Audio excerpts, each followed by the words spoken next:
We'd like to welcome you back to part 2 of our current event and weekly Bible study for September 25th, 2017. This study is we're already about an hour and 40 into it, so this is probably going to be a pretty long study.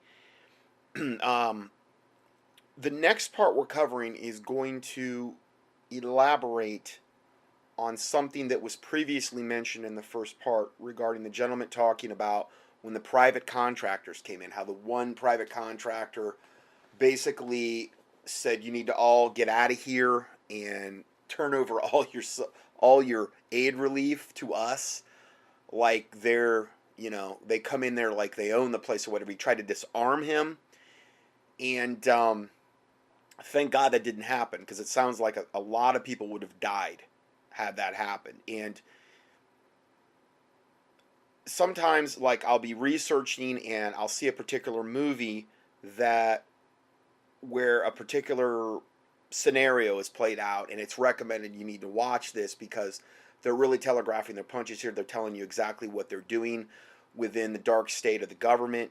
And one of these movies was called State of Play, and it had been on my list to watch probably for a couple years, or at least a year, if not two. And I'll just tell you a little bit about it, and then I'm going to play about a 3-minute clip from the movie, which will further. And it's funny because I just watched it like last week, and it's a lot of times that's how God does things with me. I'll watch something, and I saw this clip, and I said, "Oh man, I really need to play that in an upcoming study." And then, it was kind of like one of those things where, that and about a million other things I need to do with the ministry. You know what I mean? It's just kind of overwhelming being a one-man band trying to do everything, and so much news to cover. It's like trying to take a sip off a fire hydrant. You can only do so much. But it really stuck with me, and I'm like, I really should cover this. But I like to play clips like that are pertinent. I mean, I'm not going to play that during a health study. I want it to be something that actually bolsters what I'm talking about on a given subject.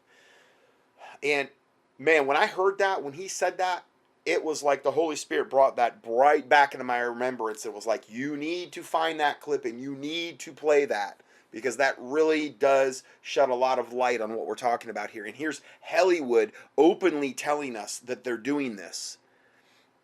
So I'll just tell you a little bit about the movie. State of Play, a 2009 British-French-American political thriller film. The film tells of journalist Russell Crowe's probe into a suspicious death of Congressman Ben Affleck's mistress. This was not a low-budget film. It had Russell Crowe and Ben Affleck and other stars in it. Okay, so this wasn't this was a pretty major Hollywood blockbuster film. McDonald said that the State of Play explores the topical subject of the privatization of American homeland security, and you could also throw FEMA in there, along with the relationship between politicians and the press. It was released in North America on April 17, 2009.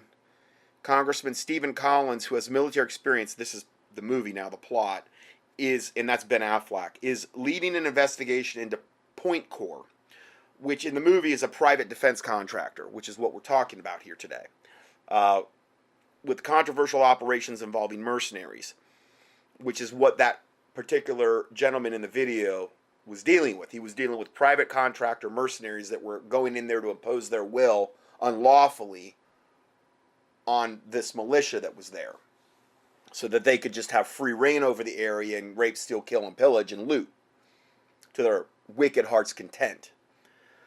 It is later revealed that Point Corps stands to gain $36.95 billion annually from its mercenary activities in the Middle East and domestically. Now, we've heard a lot, and I've reported a lot, where these private contractors are used extensively in the Middle East. But it says the Middle East and domestically in the show. Now, at the time, you go back, into the Middle East and all the stuff we've been doing over there, when you were hearing about the private contractors, that's really the only place you were hearing about them. But here it's saying it's the Middle East and domestically. What could they be doing here? Exactly what they were doing in Harvey. Exactly what they were doing in Katrina. And that's where they really want to use them, because they know some really bad stuff is coming to America. And again, if that's not the case, why did that Deagle, that Deagle.com website that's like gets all of its information from like, you know, all these high level military sources, and they even say it on their website. I went over all the statistics. Why are they saying we're going to have an 85% reduction in American population by like 2024? Well, things like Harvey in those are, again, precursors in beta testing events. Yeah, they're going to eliminate a lot of people, but that's just the tip of the iceberg of what the New World Order would like to implement in this country. And if that's the case, they're going to not only, and I know I've talked a lot about Russian troops, I've talked a lot about Chinese troops, I've talked a lot about the illegal drug gangs from Central America and from Mexico, and oh my word, Black Lives Matter, and all of the various MoveOn.org and these communistic organizations that are all kind of gonna kind of get on the same team when the time comes, yoke up and do Satan's bidding and will. Well, I hadn't even talked about the private contractors. I hadn't even mentioned them.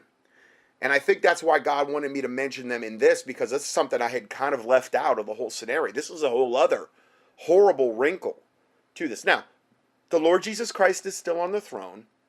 And there are good people out there, and there are still Christians in America that are praying about these things, and God always does preserve a remnant.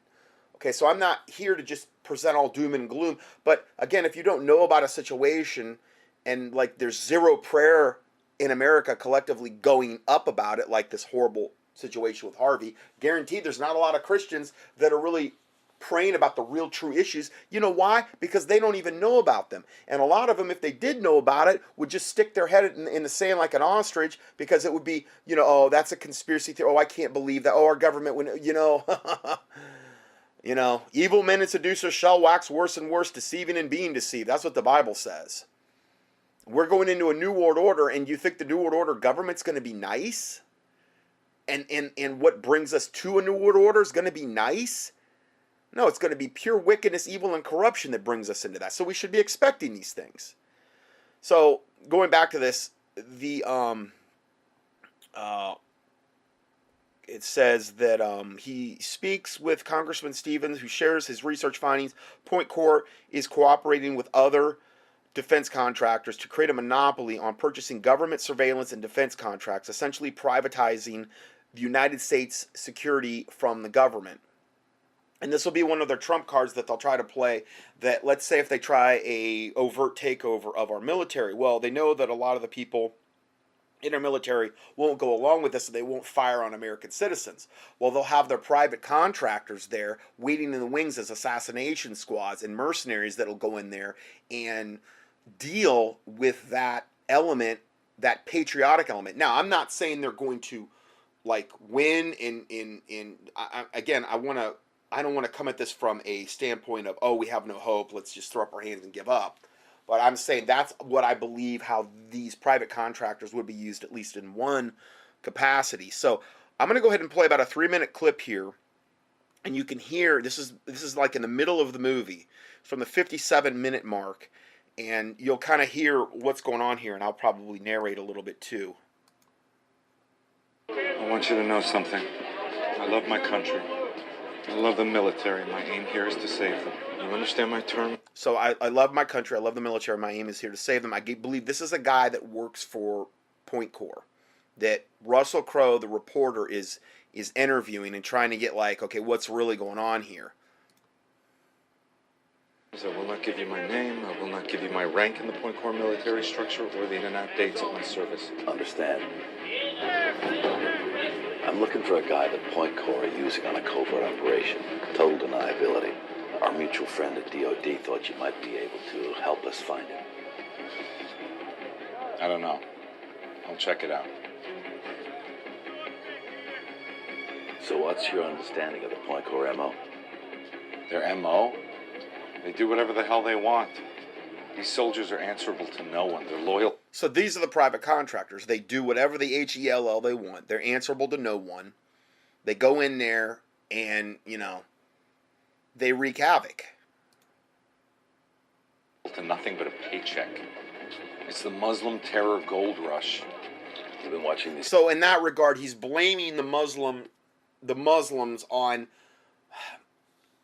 the excuse why we have to have these private contractors, at least initially in the Middle East, because the Muslim terrorists were like a gold rush to this privatization of this, like these government yoke institutions like Point Corps. That's how they're making their money. That's the gold rush that he's in reference to. Hearings? Yeah. So the head of the committee there, Stephen Collins. Ah, he's finished. They'll just keep knocking him down until he goes away. Do you have any idea what he's threatening here? This is 30 or 40 billion dollars annually. That's wrath of God money. So in other words, he's talking about, what about this congressman Ben Affleck that's coming after you? He's like, they'll just keep knocking him down. He's not going to be around because there's 30 to 40 billion or whatever at stake here, and if they have to, they'll do whatever they got to do in order to take him out. The hearings are saying 3 or 4. Overseas, the real money is what Point Corps stands to make in its domestic operations. I wasn't aware that they had any. Who was sent in for crowd control after Hurricane Katrina? Us. I mean, when I heard that, I was like, wow, they're openly admitting it. I understand they openly admitted to boots on the street, gun confiscation after Katrina. I understand that, but now they're admitting they had their own privatized army of mercenary goons on the street that were actually acting as hit squads, as we're going to be looking at later. At least that was in part of the capacity that they were working in. And this is where the real gold rush is going to come, is domestically. When they have things like Katrina and now Harvey, and then I'm sure to a lesser extent Irma, and they want to bring a whole lot more of that into America. And they also want to get Americans used to that whole private mercenary army being on the street, having authority over you, even though they shouldn't have any authority over you. Security contractors deputized to shoot at American citizens. Who's training Chicago police on new interrogation techniques? Soon, Point Corps will take over from the NSA on phone taps, terrorist databases, all of it. So they want them to take over because they're not loyal to this country. They're loyal to their paycheck. And that's what they want. They don't want a army or the Air Force or the Marines or whoever who have taken a oath to uphold, the Constitution and who would not have near as much of a tendency to shoot on American citizens. If these guys are in it just for the greed and the money or whatever, they don't care as long as they're getting paid. And so they're saying it's the domestic operations. And this film was made in 2009. It's a fundamental restructuring of domestic intelligence policy. It is the privatization of Homeland Security. Billions and billions of dollars. Now, you really think they're going to forfeit all that because some hero from the 7th District of Pennsylvania thinks that they should? Hey. So now Russell Crowe goes back to Ben Affleck and he's like, hey, what's going on here? And he's asking him if this is true, what he just learned. Because Ben Affleck, I believe, sent him to this guy.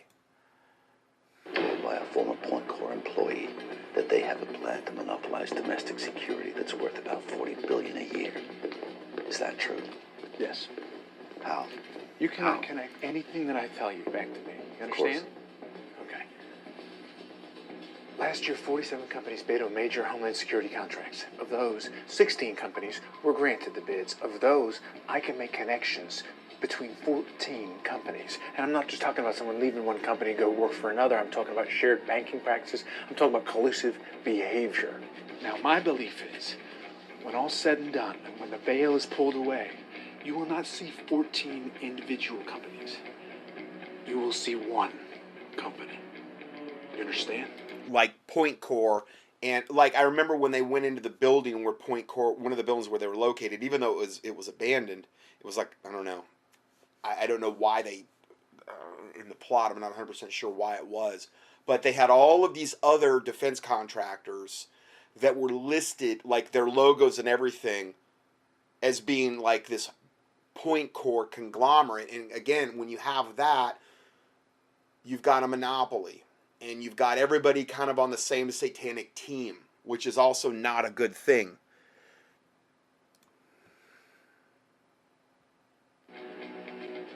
And you've been digging around trying to make those connections clear. Yeah, that's right. Sonia was working on that? She was my lead researcher. She was involved in everything we did. They're gonna get you, Steven. One way or another. They got 40 billion good reasons to want you out of the way. You gotta go on the record. Swing the spotlight back on them. You gotta be... So that's basically the gist of the clip there. Anyway, that's... I just saw that, and then this happens, and I'm like, wow, I haven't talked about, you know, this private defense contractor type of issue in a while, and now all of a sudden, in the last literally 48 hours, I've just been flooded with this particular subject. So now we're going back now to the original sound bites that we heard on the 49-minute interview that we just heard on part 1. So we're going back to that original report. After hearing this man's story, it makes you realize that the homeless man on the news was telling the truth. I'm assuming you guys saw the video of the homeless man. We're going to play it in a second. On live news, a newscaster was in Texas a couple weeks ago interviewing a man who was weathering the storm on his own outside, taking shelter under some awnings.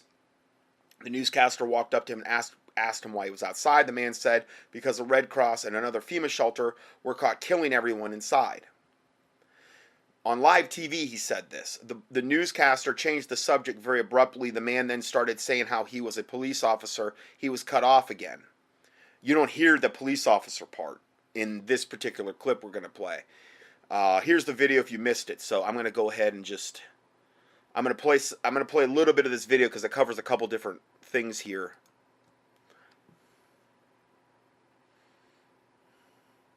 Some shelter here. Why are you outside during this entire hurricane? Well, I chose not to go inside yesterday because the Salvation Army and Russian Winds homeless shelter where they were accepting people were caught killing everybody that was in there. We will see a... Then that goes back to this White House guy that they keep showing who is one of their mouthpieces regarding Harvey. additional loss of life. So please... Caught killing everybody that was in there. I'm sorry. All right. Okay. All right. So clearly you're homeless and... So he has to discredit him right away, this weatherman guy who's interviewing him, asked him, why are you outside? He says, well, I wanted to, but these two shelters, the FEMA one and the other one, were caught killing people. And so he says, clearly you're homeless. So in other words, you've got to discredit the guy totally, meaning that, he's just crazy. He's homeless. A lot of people were homeless during that particular time. And it wasn't because they were crazy or anything else. And I'm not saying homeless people are crazy, but that's why he did it. Obviously, he went into full damage control mode right away. There are some challenges that you face, sir. So then they pose the question, what if Jade Home has finally begun? So then the next part of the video, it says, and why were they cloud seeding Texas days before Harvey hit, or actually even during when it was hitting? And I talked a lot about this. I talked a lot about my listener that told me of all the chemtrails that he was seeing, as Harvey was coming in, and it seemed to be very, very directed. This goes into it even further here. They were trying to fuel the storm. Here's document evidence why they were cloud seeding Texas on August 24th, just before Harvey hit. And it's showing some document. I don't know where they got it from. It says Trans-Pecos Weather Modification Association, Pecos, Barstow, Texas, seeding report, August 24, 2017. It's this big technical support. I don't know where they got it from, but it looks pretty legit. And they're showing it here in the video. You can check it out here. To help initiate shower and storms for this particular day. Why would they be wanting to do that if a hurricane was coming on shore?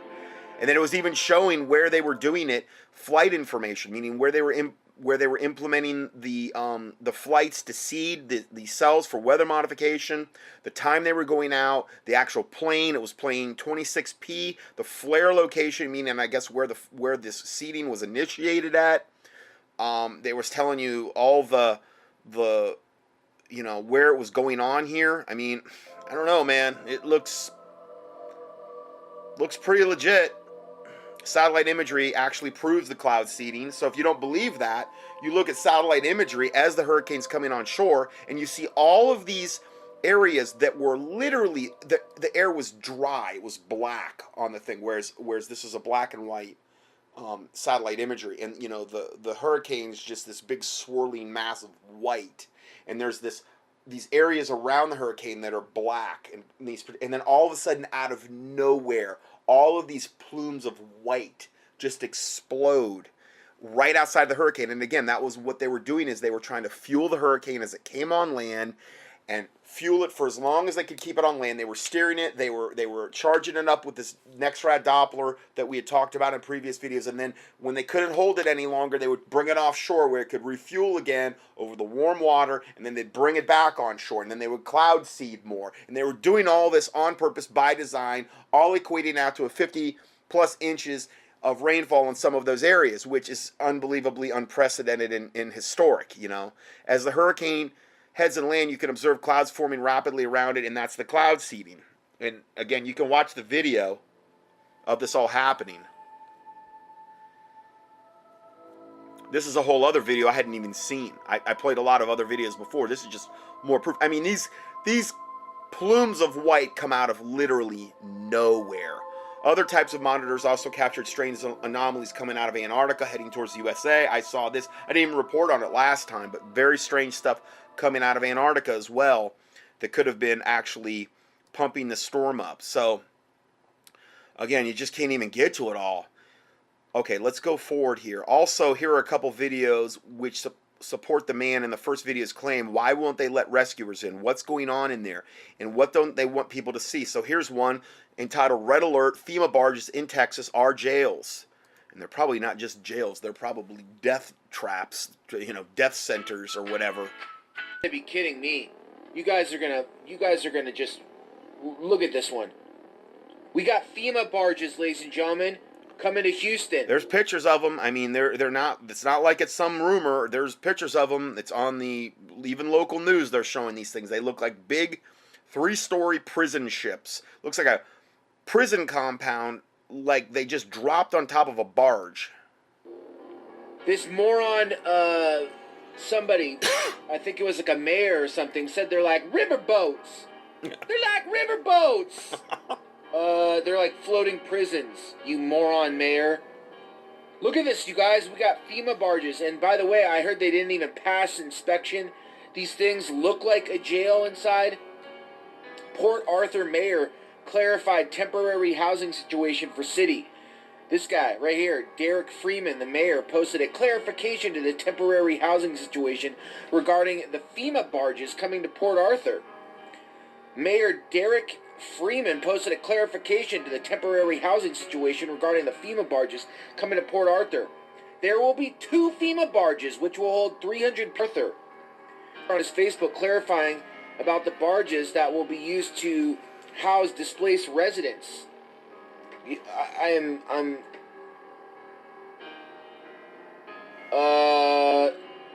Looks like a jail. They're showing what they look like inside, and I mean, it looks like like if you watch those prison shows, it looks like what a prison looks like inside and on the outside. It looks like jail. Take a look at that. It looks like jail.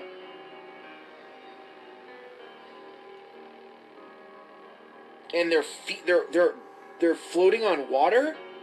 FEMA barges? You gotta be kidding me. Port Arthur, please allow me to clarify our housing situation as of right now. We have 270 citizens in shelter. We have citizens in... Added to that, we have 250 plus citizens being displaced by flooding on their first floor apartments. Then we currently have some 4,000 plus citizens sheltering in their homes. PAISD, whatever the hell that is.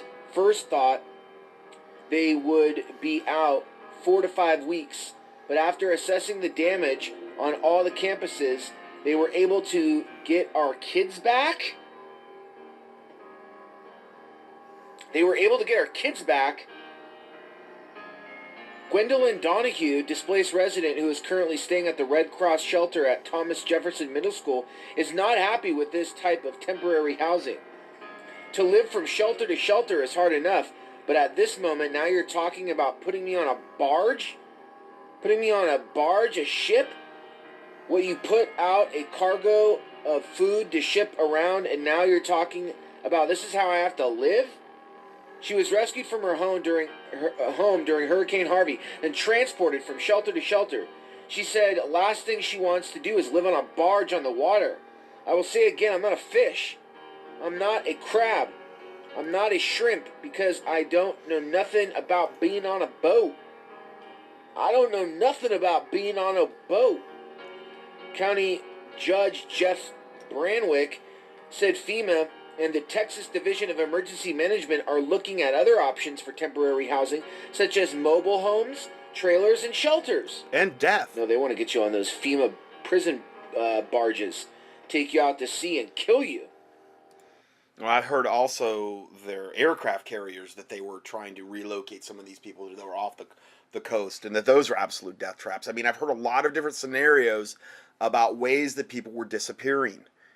And again, we're just kind of starting to scratch the surface here. Here's another report. Military and FEMA take over Kingwood, stop civilians from helping in rescue missions.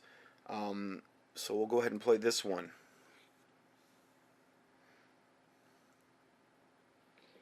And a shout out to Betty Chambers and everyone else out there that's been sending information in my way in regards to this. As you can see here, they're saying that the military and FEMA have taken over many of the bridges and many of the spots down here, and that there is no more civilian help allowed. Again, he's showing, I'm not endorsing W7, but he's literally showing like Facebook posts and things of this, real pictures of people on the ground there, saying military and FEMA just took control of this particular bridge, no more civilian help allowed. We've seen boats flip, dogs die.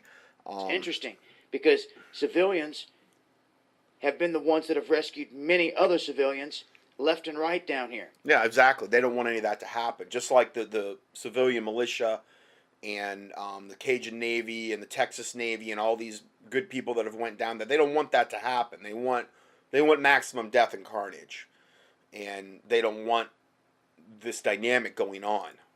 Now they're saying that people are flipping their boats and it's making the situation worse. I can understand that there's going to be some flipped boats a time or two, but to stop all citizens, I mean, there's hundreds of guys lined up down here with boats, and they're turning them around. There's a Fox 26 news clip here that shows it.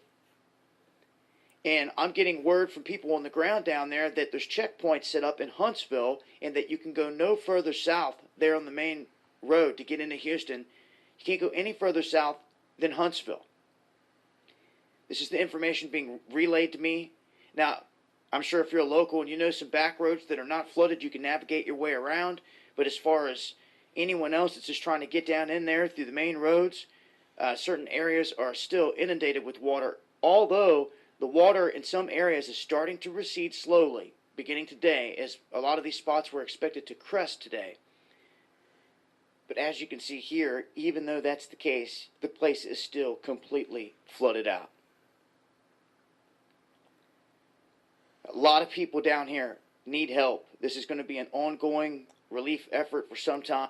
Okay, so that was more of a report right when this was happening, but it's kind of showing you the dynamic of what we're talking about today. Here's another video. I watched this. I'm not going to play it, but it's cop yells at this man helping Harvey flood victims and says, "We have enough." I mean, this cop dude went off on this guy.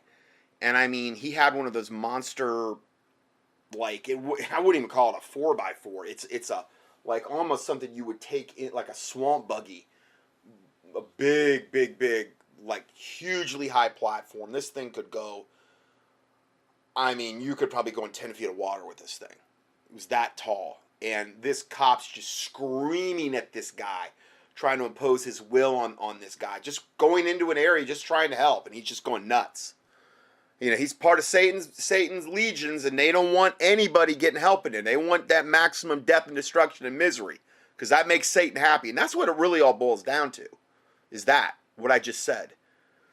So as chilling as this sounds, this isn't the first time FEMA has been accused of killing people in their care. Josh Coy, the talk show host of the largest FM radio station in Alabama, started investigating the claims that FEMA was killing homeless people. He discovered that FEMA was picking up homeless people in blue vans and they'd never be seen again. He says it has to do with organ harvesting. I've reported on this over and over about all the stuff they've done are doing to the homeless. They tried to kill Josh Coy recently when he went in for a medical procedure. In the middle of the night, fake multiple doctors came into his hospital room and tried to force him to take an injection. He was able to hold them off and survive the assassination attempt. And here's a whole report on it. It's called Attempted Medical Assassination of Josh Coy, FEMA Camp Whistleblower. So, I mean, they'll kill you for this stuff. Like what I'm doing today, I mean, they don't have any problem killing you. But the problem they're running into right now is because of Harvey especially. There's so many reports going on right now, and that's why I'm trying to get the word out as well. Because, it gets to a point where it can't be contained. Now, here's the thing. If people like Dave Hodges and Alex Jones and these guys are really real, and I will say Dave Hodges was the first one I heard this from, but he needs to follow this up. And Alex Jones, if he's supposedly who he says he is, he needs to be the main one following this up. And I've done all kind of warnings on Alex Jones, so save your whatever on that. I'm saying, though, if you see nothing from him about this, then, that's a pretty good confirmation that he's going to only go so far. I mean, this is right in his backyard. Literally, when Harvey was coming ashore, I mean, Austin was part of the area that was being affected. It was on the very outskirts, but it was literally, he should have been on this harder than anybody. And I saw very little reporting from Jones on the whole Harvey thing. Very little.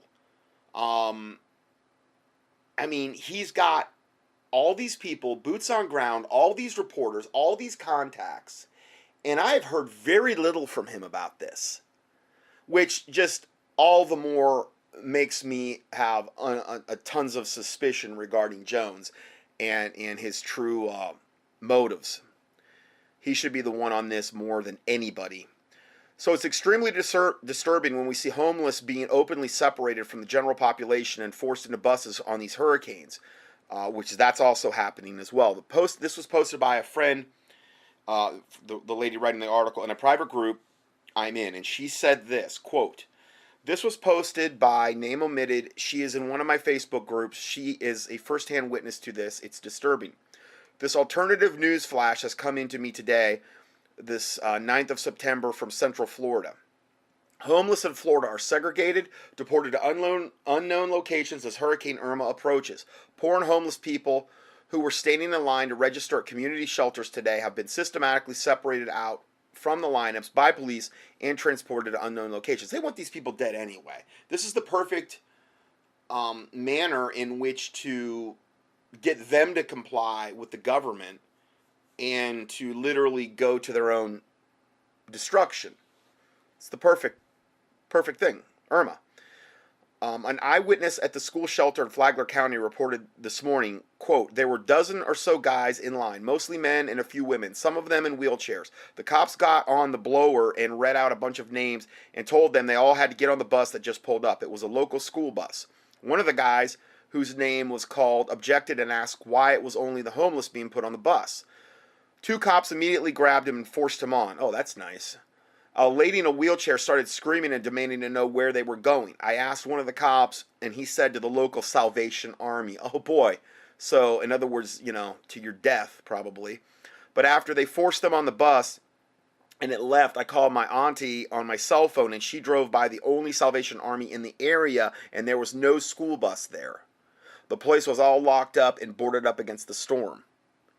And, I know, like, in my area, where I'm at, there's a local Salvation Army, quote, campus, and that's where all the homeless people congregate. And I just wonder how many homeless have went to their deaths as a result of the Red Cross coordinating with, the government in order to make sure these people disappear. I really wonder at this point, because I the Red Cross is definitely in on it at this point, and I'm going to give a lot of confirmation on that coming up here. A staff member at the community center in Volusia County confirmed today that an, quote, arrangement had been made to have anyone either homeless or on social assistance sheltered in, quote, separate facilities.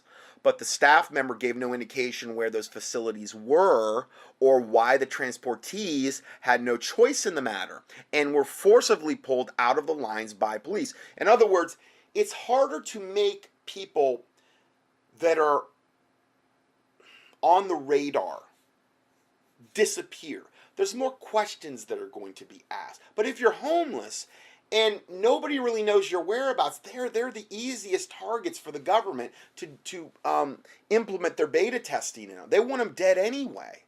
They're to them they're just useless eaters. So they don't want to be so bold as to outright in the open take people that are, like, let's say, on the radar, on the grid, or whatever, productive members of society, and take them to the death camps. They're not quite there yet, but the homeless people, no, they're the perfect candidate for that. That's what I think's going on.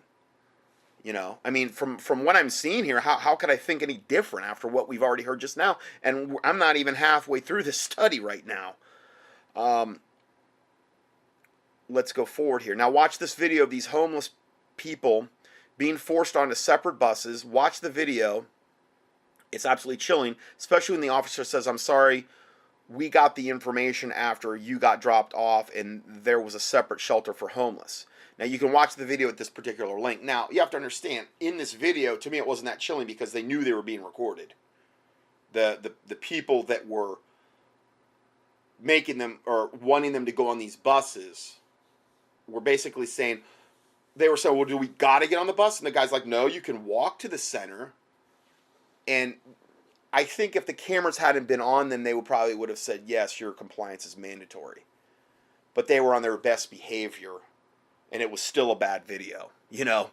So I'm not going to play it, though. It's heartbreaking watching these homeless people standing in line, looking at that bus, perplexed about it. Then their heads kind of hung. They file off onto the bus with all their belongings. Makes me sad, especially knowing they're probably driving to their fate. I can almost guarantee you those people we see here in the video probably aren't breathing anymore. Now, these are separate people making these videos that have nothing to do with the first guy that we let play for the first hour. That particular gentleman.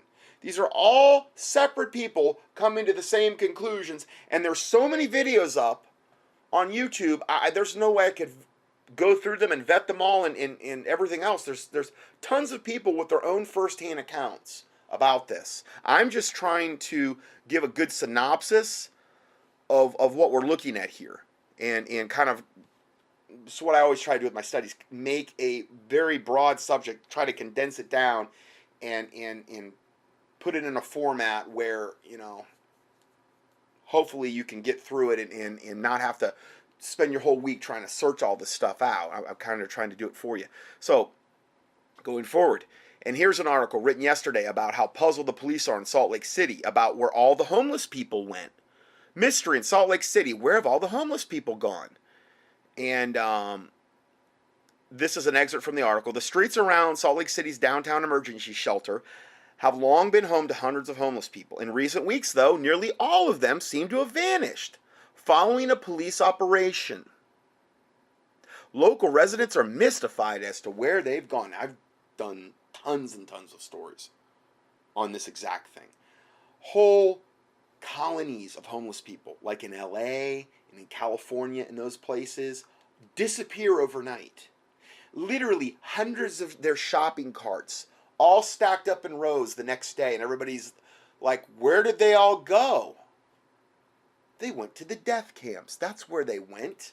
They're useless eaters. They're beta testing. They're also gauging public reaction. Because if there's no public outcry over it, they think, okay, well, then we're ready to you know, humanity's hardened in enough where we're ready to take this to the next level, where these other people will be the target of it.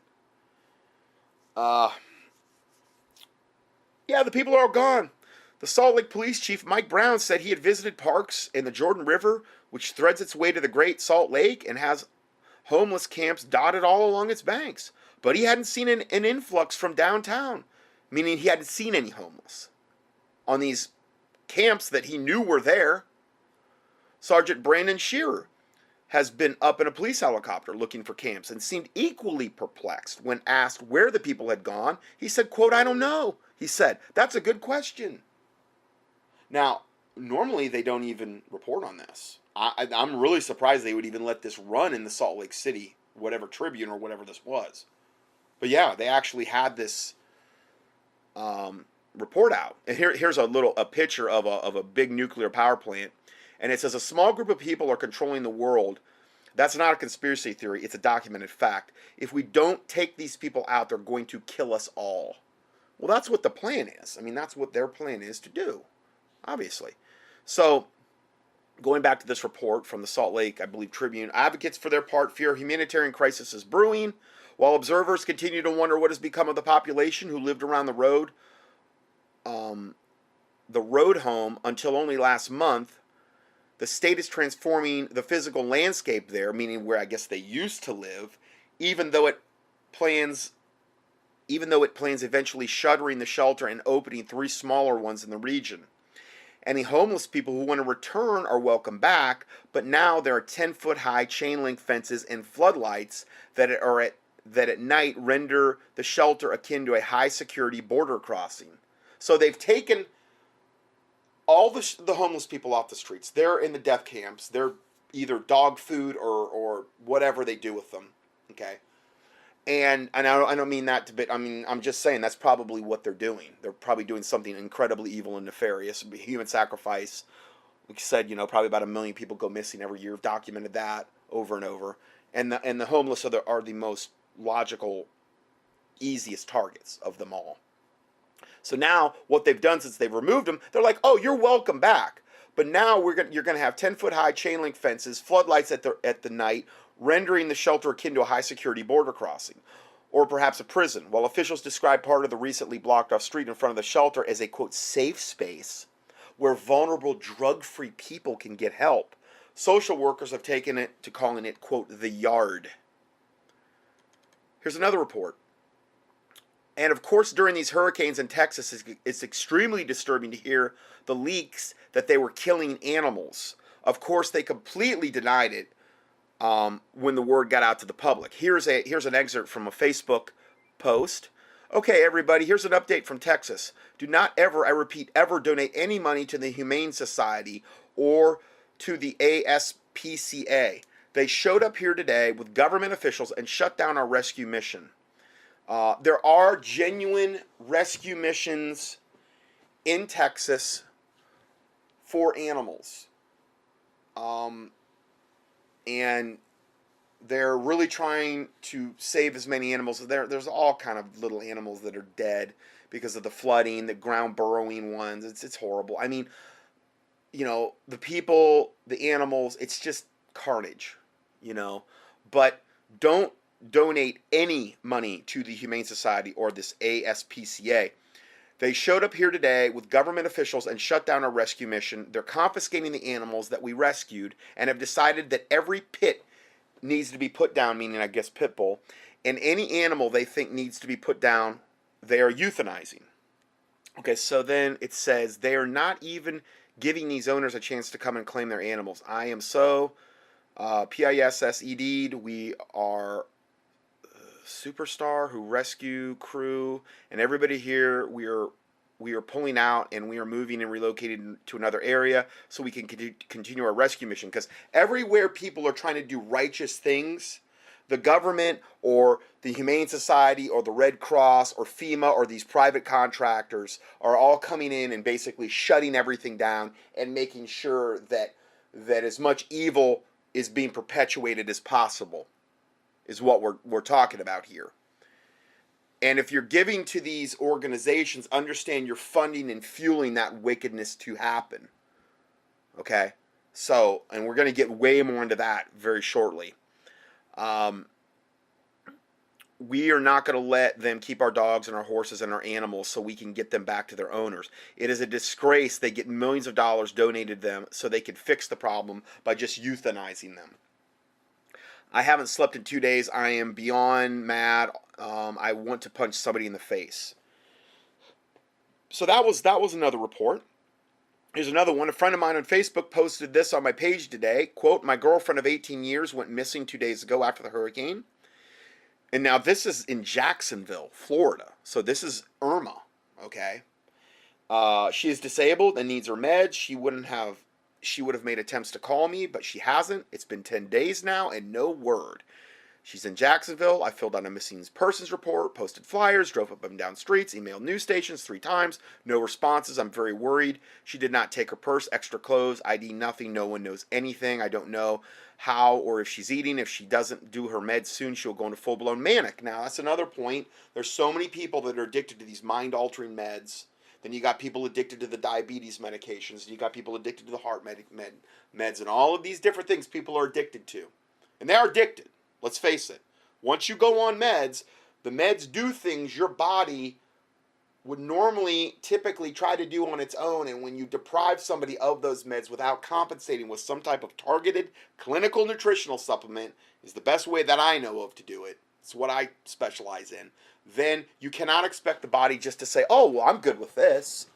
Yeah, we're going to have a nice smooth withdrawal off the meds. It doesn't work that way. You're gonna throw your whole body into beyond haywire, and this is another reason you're going to have people in an absolutely insane state of mind when they're deprived of their meds, when all of this stuff starts to go down. I stayed with her during the storm. She was stable. We were without power 2.5 days, but I had propane stove. Anyway, he goes on and on and on. Then he says, Friday I went to her house again. All her lights, AC, TV were on, and the front door was ajar. Now, he had to go to work on Wednesday. She didn't call Thursday or Friday. That's when he went to her house, okay? And the little puppy I bought her for her birthday came out to greet me. Poor little thing. Which was unusual, as she always was with him. As she is always with him, the puppy. I searched the house yard, some neighbors. No one saw her.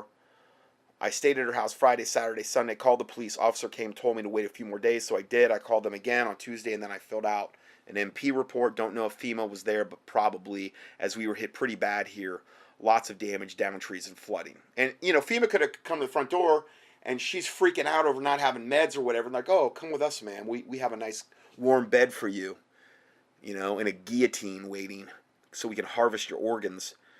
I think that's a lot of what they're doing with this. I mean, I've went into that extensively before on the whole organ harvesting issue and how that is a multi-billion-dollar business. And that's another big, gigantic, not only are these viewed as sacrifices to Satan, these people that they're executing, but also the organ harvesting standpoint is another huge one. Update, FEMA did go through her neighborhood. He found out. He got confirmed. Then here's a picture of her and the whole missing person thing. So if you want to see that. She is just one of thousands of missing people after the hurricanes in Texas and Florida, and guaranteed all these people are going to be swept under the rug. It's not going to be like, oh, you're going to see every one of these people on the back of a milk carton. No, you're not going to see it at all. All that is to get you thinking that every single missing child gets on the back of a milk carton or has some Amber Alert sent out about them, when that's only an infinitesimally small amount of missing children that happens to. That way they make you think, oh, they're doing that for everybody, and they're only doing it for probably 0.001% of the population.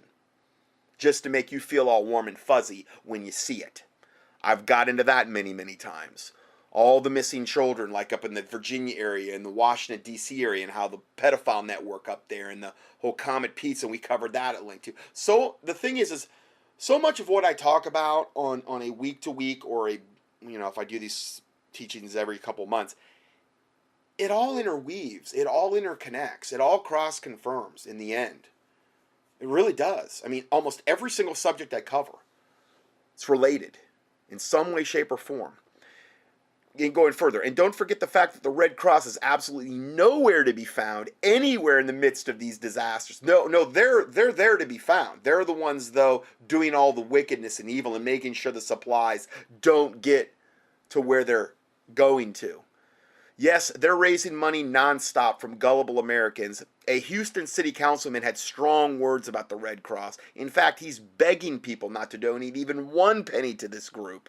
Here's what he had to say about New Orleans and San Antonio. And this isn't even related to the Houston thing, but we'll see things that are related to the Houston thing there. The Red Cross. Because the Red Cross, if anybody wants to donate to the Red Cross, please call me. I beg you not to send them a penny.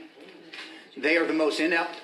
Now, this is a Houston city councilman, okay? And he's in, like, session somewhere. They're in some, there's, like, an American flag in the background. He's in a suit. I mean, this is official. Unorganized organization that I've ever experienced. I've been in Kingwood fighting this thing, and we have not seen one person, not a single person from the Red Lost. Yeah. Oh, I'm sorry. This is about Houston. Okay. Yeah, this is about Houston. And again, we're just getting started on the Red Cross. Every time I turn on the TV, they're receiving multi hundreds of millions of dollars. What are you guys doing with it? How many contractors you're helping us with? So to this day, many days after the hurricane hit, I have not seen a single person in Kingwood or in Clear Lake that's a representative of the Red Cross. You know who opened our shelters? We did. You know who sent water and supplies? We did. People didn't have cots. We got them blankets. We didn't get a darn thing from the Red Cross. Every bit of anything good that's going on down there is literally grassroots. Every bit of it, from what I can identify. The everything wicked and evil and suppressing that is the deep state.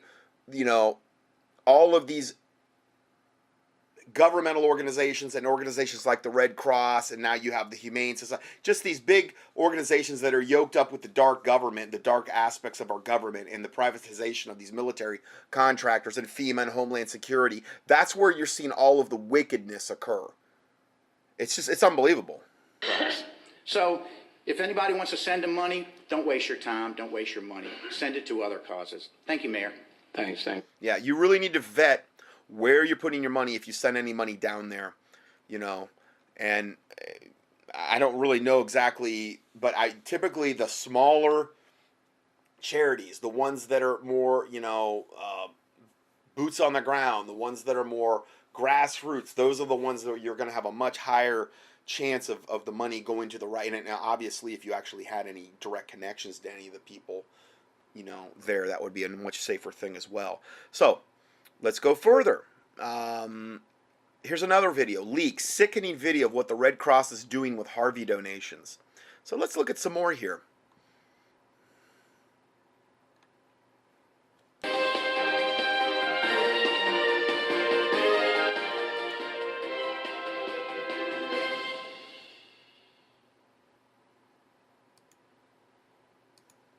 Leak, sickening video of what Red Cross is doing with Harvey donations. Now, I absolutely abhor these automated videos. I cannot tell you how much I hate them. But in this particular case, it's not a long video, and I think they do a pretty good job of giving a pretty good synopsis of just one aspect of this.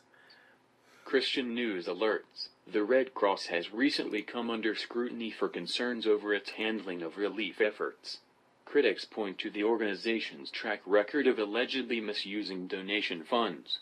A new event has cast additional doubt on what was once considered America's premier charity group.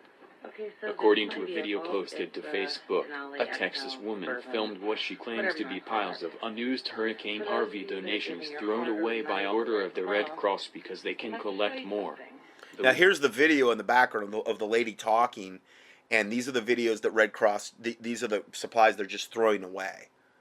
And, I mean, it's perfectly good stuff that could do a lot of good. It's a whole mound of it that the Red Cross is just throwing away of donations coming in. Woman who posted the video censures the Red Cross for allegedly disrespecting donors. The Red Cross instructed here in Houston to throw away all the dog food, all the crates, all the blankets that you donated, all the dog food, all the crates, all the blankets that you because they want to make sure all the animals die. They're throwing all that away with your hard-earned money. There are 3 of these bags. They're filled with brand new Red Cross blankets. still in plastic wrap. So they're brand new Red Cross blankets that are being thrown away, that are still in the plastic wrap. They don't want anybody to have shelter, comfort, anything. They want to have as much misery as possible. This is the Red Cross. 500 pounds of food that was going to be thrown away. Fortunately, the volunteers from all over the United States got a hold of a friend of mine and told them their situation. So it looks like it's mostly like dog and cat food. That's so pitiful. Poor babies out there starving to death. And, oh my gosh, this is so evil. I mean, I love animals, and I just can't handle. Did you see the little video of Harvey the hurricane hawk? Oh, it's so cute. You ought to like look it up. And this guy takes this poor little hawk in. And I love hawks. I've talked about hawks in my previous videos. I've got a lot of, I don't know, connections with hawks. And cute little thing shows up in this guy's his back seat. And the poor little baby, his little wing is, he can't use it anymore, and he takes him in for like a day, and you can tell the guy really cares. He's like feeding him, and then he finally gets him, and I believe he gets him to a very good wildlife refuge shelter. The lady actually comes personally and gets him, and then even gives updates after, like, okay, here's Harvey's progress, and she was the one that she actually even emailed me about all the poor little animals that are, they're dead because, the flooding, which is just, which was done on purpose, and all the ground-burrowing animals are all dead. And it will take literally decades for their populations to come back, if they ever come back. And it's just, when you start killing animals and stuff too, and I mean, I don't know. I have a really hard time with all this death and evil and destruction, and I'm sure all you do too. Just seeing this wickedness and just trying to wrap your head around why would anybody want to do that?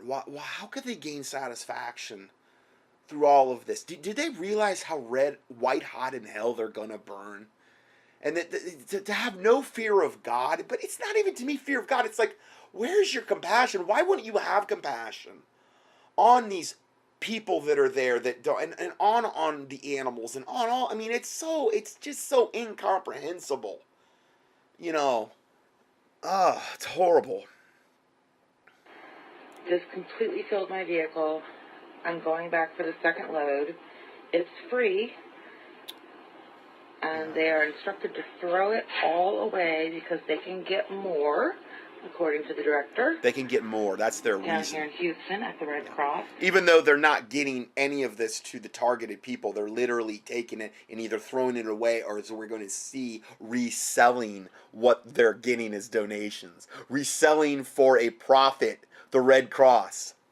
Making you pay for bottled water that was donated to them at I think it's $1.25 for a little bottle. This is how sick and evil these maggots are at the Red Cross, and they could care less about any of the animals. All of this is dog and cat food and emergency blankets for people and things of this nature. And this lady, God bless her, and anyone that's doing this work is getting it and putting it in their vehicles, and then it's the only way it's going to happen is if people do it grassroots, one-on-one. But then again, they're out there getting blocked, and unless they're with an organization, they're putting their lives at big-time risk because, you have some private contractor pull you over, you got a whole thing of dog food in the back, and they're going to probably make you surrender your vehicle or blow your brains out or something. I don't know. I mean, as wicked as things are. They can get more for Florida. So just throw it away. Throw away 600 blankets, crates, 500 pounds of dog food. Well done, Red Cross. Please feel free to share this. I'm going for another load. Our rescue groups and our humane societies can use this. The video was... Yeah, but again, I'd be real leery of the Humane Society because they're the ones euthanizing the animals. Published on Sunday by Wendy Wilkerson Underwood of Woodway, Texas. The recording in question shows Wilkerson Underwood in her garage with a number of items and filled black garbage bags. Wilkerson Underwood claims that she retrieved those items after they were thrown away by the Red Cross. She named dog food, crates, and blankets as being among the discarded items. According to her narration, there are 3 of these bags that are filled with brand new Red Cross blankets still in plastic wrap. This completely filled my vehicle. I'm going back for the second load. So he's already reiterating what we already heard. But I mean, here's the videos just beside this that you could click on. Red Cross scam, Harvey exposed, Harvey edition. Disaster relief donations that don't bring relief. Red Cross, United Way, Goodwill are scamming the people. These are all different people putting these videos up. It's not the same one. Another Houston councilman begs people not to donate to Red Cross. Here's a different one. Houston councilman.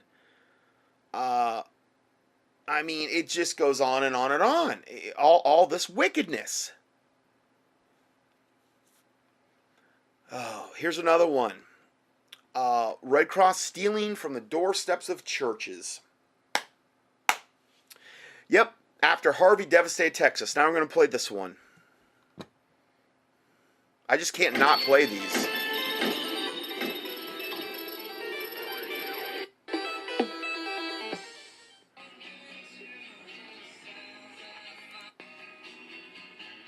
It's a lady driving in her car.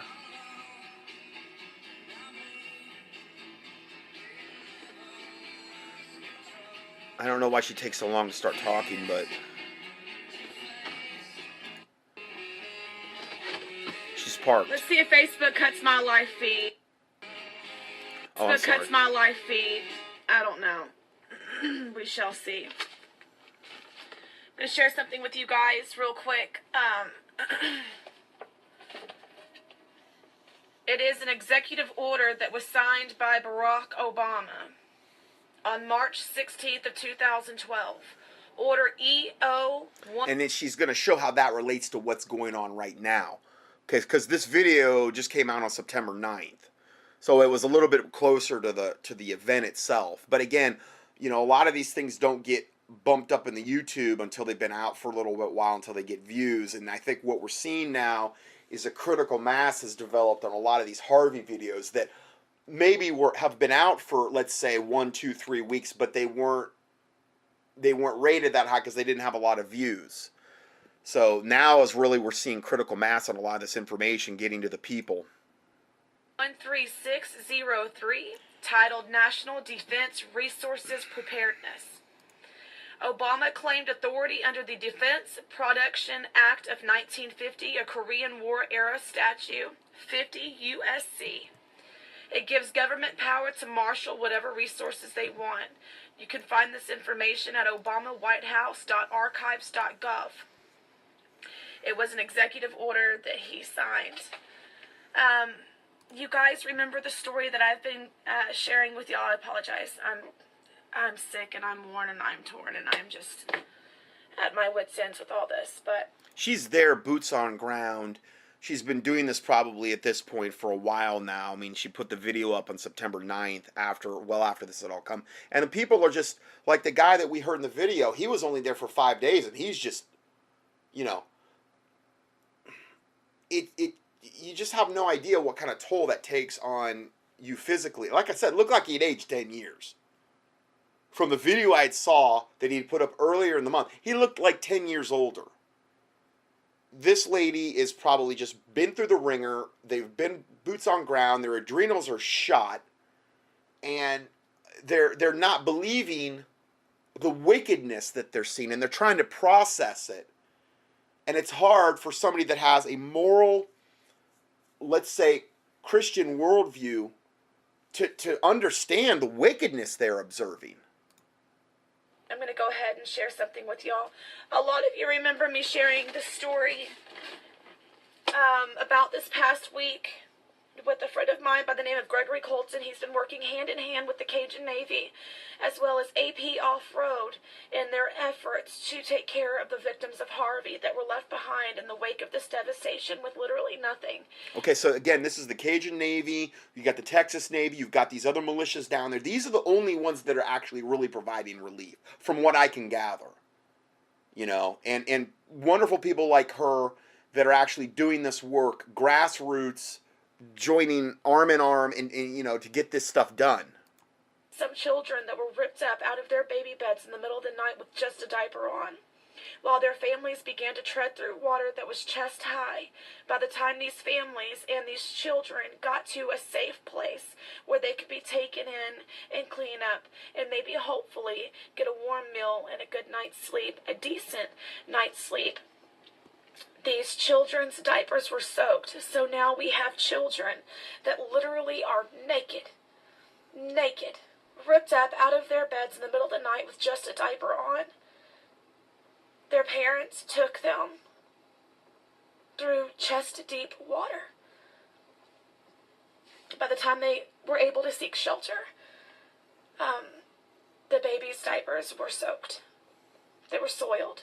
And again, you know, you look at these people, these are real people. You know, these are totally separate, different, real people who really care.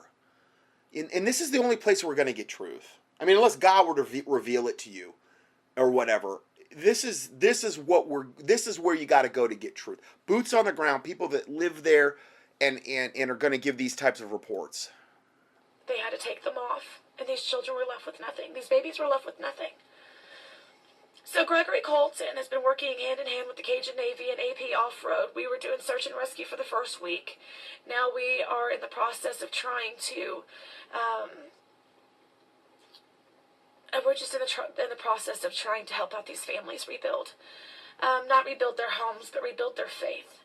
Show them that people out here care, even if we are complete strangers, we care. Show them that there's still a little thing called humanity and love and compassion and empathy. Amen. So the story with Gregory is they were taking in truckloads, literally 18-wheelers, semi-trucks, trailers, and Penske trucks full of donations. That is clothing, baby food, diapers, wipes, bottles, binkies, blankets, adult clothes as well. They were taking them into the churches, into downtown Houston, where a lot of these families were hit hard. While they were unloading the supplies, because there was so much supplies coming in, not enough help taking it out and putting it away into the place where they're storing all of the goods. The doors of the front steps of the church literally had box after box after box after box of donations. Y'all's donations that you busted your tail to ensure we had. Thank you. But the Red Cross began to come in. They decided to show their ass, threaten the pastors, threaten the priest, and threaten the good-hearted, hard-working men and women out here that are trying to help out with the devastation that so many of these families are being impacted by after Hurricane Harvey. They began to steal. Yes, I said it. The Red Cross was physically taking the donations from the doorsteps of these churches and putting them into their trucks. Red Cross came to the church with volunteers and began to steal the donations. They were protected. The Red Cross was stealing from people that literally had nothing. Not even a shirt on their back or shoes on their feet. And they were protected by Order EO 13603. They were protected by Barack Obama, who signed this executive order on March 16th of 2012.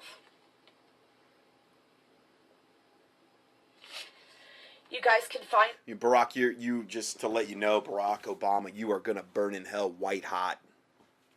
You and these devils behind this Red Cross scheme. I mean, what kind of satanic maggot could do something like this, to steal the donations coming in for Hurricane Harvey and literally steal them. And you're gonna, I think she gets into what they actually do with the donations. None of it's getting to these people. They're making sure as much death and misery is spread as humanly possible. This, if you don't believe me, at Obama White House, that's one word, obamawhitehouse.archives.gov. $10 for every $10 that you guys donate to the Red Cross. The victims of Harvey get 90 cents. And that's what they're admitting to. I don't think it's 90 cents. Look at how they're trying to prevent every single bit of aid getting to anybody at all. Look at how these two different councilmen, I didn't even play the second clip, were begging you not to give any money to the Red Cross because these people are non-existent regarding actually putting this, other than maybe photo ops. You know, they'll always have photo ops. Oh, look at the wonderful work of the Red, and then they just disappear after the photo op or whatever. This is a satanic organization straight from the pit of hell that, you know, needs to be, I pray God just rain down his fury on their wickedness and that they're not able to prosper in wickedness or any of these other evil, wicked devils causing all of this misery. 90 cents. That is a spit in the face to families such as mine that live right here outside of Houston. We were hit hard. The Red Cross came in, scooped up every single donation that they possibly could. And where are they now? Now that the donations have run out, money has gone dry, they are gone. And we still have families that are left without. They took in billions, okay? Because Americans are the most giving people on the planet. I mean, you can say what you will about America, but it is a proven fact. We've sent more missionaries, sent more Bibles, sent more tracts, sent more things to other countries, and we help our own as well. Okay, now, I'm not saying America's this wonderful place and we're all puritanical and wonderful, but what I just said, though, I mean, I'm sorry. That is the truth, okay? And, you know, it's just incomprehensible. And the Red Cross and organizations like it are literally in place to make sure that your donations don't get to where they're being targeted to make sure that it's probably just going right back into the coffers of the Illuminati and to fund your own destruction. Farmers whose crops are contaminated. Children who have not ate in a day or two. People that are literally sleeping in sleeping bags, if they're lucky, under a bridge because they have no home and they can't afford a tent or a sleeping bag. So, it was also brought to my attention, in which I have pictures. Stay tuned for those because they will be released. Everyone knows that I like to have my proof. But I act accordingly and I played my hand wisely. So those will be released when I feel the time is necessary. To expose the Red Cross for the donations that they stole from these churches, took back to their setup shelter. And in the bag, there were 6, count them, 6 dumpsters. Blue and green dumpsters. They would go through the donations that they stole from the steps of these churches, brought to them by good people like you. Good people like you. And they were rummaging through them. They accepted whatever they could turn around and sell. Yes, sell. They were donated case after case after case of water. And then turned around and sold the water for $1.25 a piece. $1.25. You sick maggot devils. Donations they're selling.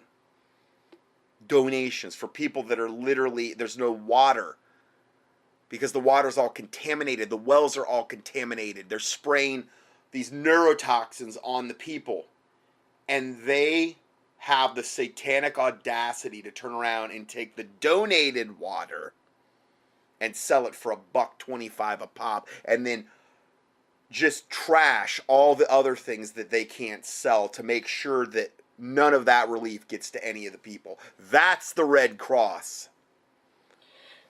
After they began going through your donations and deciding what was what and separating the two, what they could make a profit off of, they kept. What they could not make a profit off of, they decided to put into these dumpsters, and they were burning your donations. So, why would they want to burn them? So there'd be no evidence? That's how evil this organization is. Now, I mean, I'm not saying they're the only wicked, evil, charitable organization out there. Like I said, if there's anyone that's big, I would just, assume it's wicked and evil. But I just think the Red Cross is kind of at the top of the heap as far as just satanic wickedness, from what I can gather. some of these donations were brand new with tags still on them.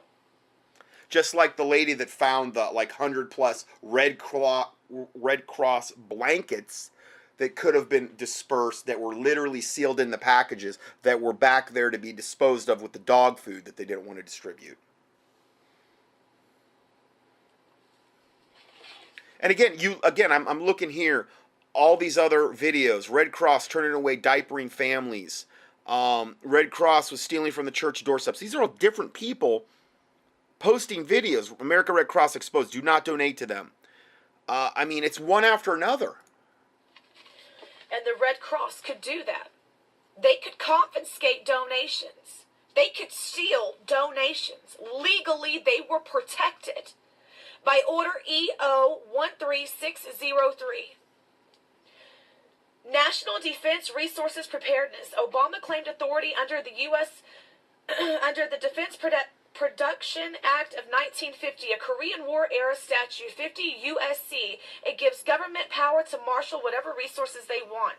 You can find this at obamawhitehouse.archives.gov. This executive order was signed March 16th on March 16th of 2012. Run the Red Cross out of Texas. We don't want them. Run them out of everywhere. Florida, take a lesson learned. The world. Don't let them in your state. Texas will take care of you. God bless. God bless you. That's all I have for part 2. I'm just getting cranked up here. I got a lot more to cover. So we're going to go to part 3 next. God bless you.